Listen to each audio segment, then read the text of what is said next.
Hello students, कैसे हैं आप सब? होप सो अच्छा आप तैयारी चल रही होगी। हाँ जी, मैं CAPS बेनीवाल आप सबका इसे एक अमेजिंग वीडियो में वेलकम करते हुए बात करूंगा एडवांस अकाउंट में थ्योरी के क्वेश्चन के बारे में। स्टूडेंट की क्वेरी आती है कि सर, क्या एडवांस अकाउंट के एग्जाम में थ्योरी के क्वेश्चन आते या नहीं आते, और अगर क्वेश्चन आते तो कितने मार्क्स के आते हैं, उनका लेवल कैसा होता है, हमें इस टाइम पे थ्योरी कवर करनी चाहिए नहीं करनी चाहिए।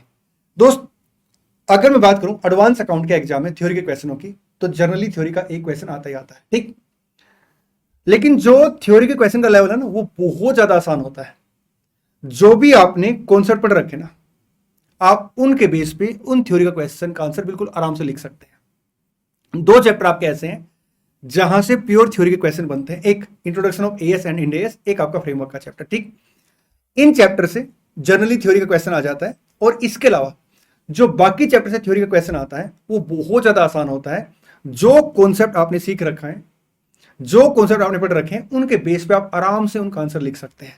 मैंने आप लोगों के लिए क्या किया है, मई 18 से लेके जनवरी 25 का जो एग्जाम हुआ है, वहां तक जितने भी थ्योरी के क्वेश्चन आए हैं वो सारे के सारे मैंने एक जगह कंपाइल कर दिए हैं। अब आप बोलोगे सर, न्यू सिलेबस तो जो है मई 24 से आया है, तो जो पहले की थ्योरी है वो कौन सी है? दोस्त, पहले ना आपका अकाउंट, एडवांस अकाउंट, दो पेपर होते थे, और मैंने क्या किया, मई 18 से लेके अकाउंट में, एडवांस अकाउंट में जो भी थ्योरी के क्वेश्चन आए हैं आपके करंट सिलेबस के हिसाब से, वो सारे सारे इसमें कंपाइल कर दिए हैं।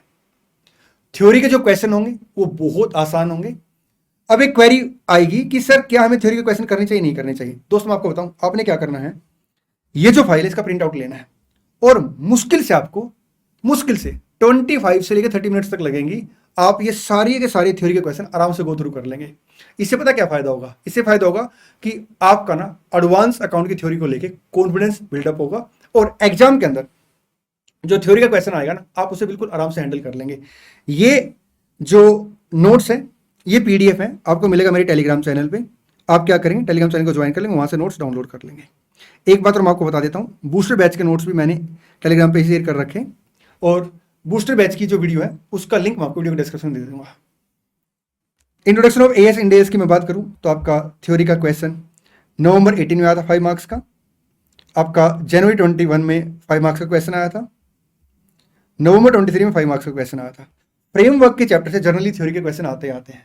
इसके अलावा अगर आप देखेंगे तो जैसे एएस में से जो थ्योरी के क्वेश्चन है, बहुत हल्के क्वेश्चन आते हैं। What do you mean by accrual in reference to AS1, आप आराम से इसका आंसर लिख लेंगे। Also specify any 3 reason for accrual base of accounting. अगर मैं अभी तक बात करूं, टोटल जो थ्योरी के क्वेश्चन है वो आपके हैं 26 क्वेश्चन है, और टोटल 11 पेज की थ्योरी है, और इसमें से पहला पेज आप हटा दो तो अराउंड 9.5 पेज की थ्योरी बनेगी, और आपको मैक्सिमम 25 मिनट्स लगेंगे। तो आपने क्या करना, एक बार इन थ्योरी के क्वेश्चन को गो थ्रू करना है। रही बात मार्क्स की, तो जनरली 5 to 10 मार्क्स तक की थ्योरी के क्वेश्चन एग्जाम के अंदर आ जाते हैं। चलिए, आज की वीडियो में इतना ही रखते हैं, मिलते हैं नेक्स्ट वीडियो में। और ये जो नोट्स हैं ये आप डाउनलोड कर लेंगे टेलीग्राम चैनल से, और इनका प्रिंट आउट जरूर ले लेना। Thank you so much, all the best, God bless you. और हाँ, इस बार एग्जाम को फोड़ के आएंगे।